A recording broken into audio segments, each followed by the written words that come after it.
আরে চুপ হয়ে যা পাগল, বিলের আওয়াজ করতেছিস কেন? আরে তুই এইভাবে শুনবি না, তোকে আজকে জঙ্গলের ভিতর রেখে আসবো, তারপরে ঠিক হবে। তো চল আমার সাথে।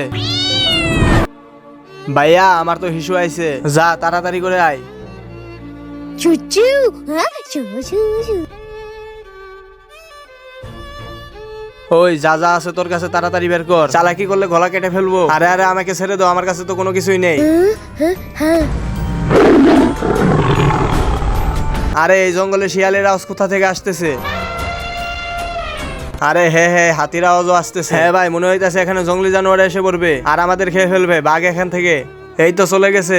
আজকে দেখবো কে কে শয়তানকে হারিয়ে আল্লাহকে ভালোবাসে। যারা আল্লাহকে ভালোবাসে তারা ভিডিওতে লাইক করে চ্যানেলটি সাবস্ক্রাইব করে দিবে, আর যারা শয়তানকে ভালোবাসে তাদের লাইক সাবস্ক্রাইব করতে হবে না। আর কমেন্ট বক্সে আল্লাহ আকবার লিখে যেও। আরে ভাই এই পাগলটা আবার কোথায় গেল? তাড়াতাড়ি আয়, জঙ্গলি জানোয়ার আমাদের খেয়ে ফেলবে। ভাইয়া আমি এসে গেছি। আরে এসেছিস, তাড়াতাড়ি ভাগ এখান থেকে, জঙ্গলি জানোয়ার আমাদের খেয়ে ফেলবে। দাঁড়াও ভাইয়া, এখানে তো কোনো জঙ্গলি জানোয়ার নেই। জঙ্গলি জানোয়ারের আওয়াজ তো আমি করতেছিলাম। ছোট তুই আমাকে মাফ করে দে, আমি তোকে জঙ্গলে ফেলে আসতে চাইছিলাম আর তুই আজকে আমার জান বাঁচালি। হ্যাঁ ভাইয়া। বন্ধুরা ভিডিওটি ভালো লাগলে লাইক করো।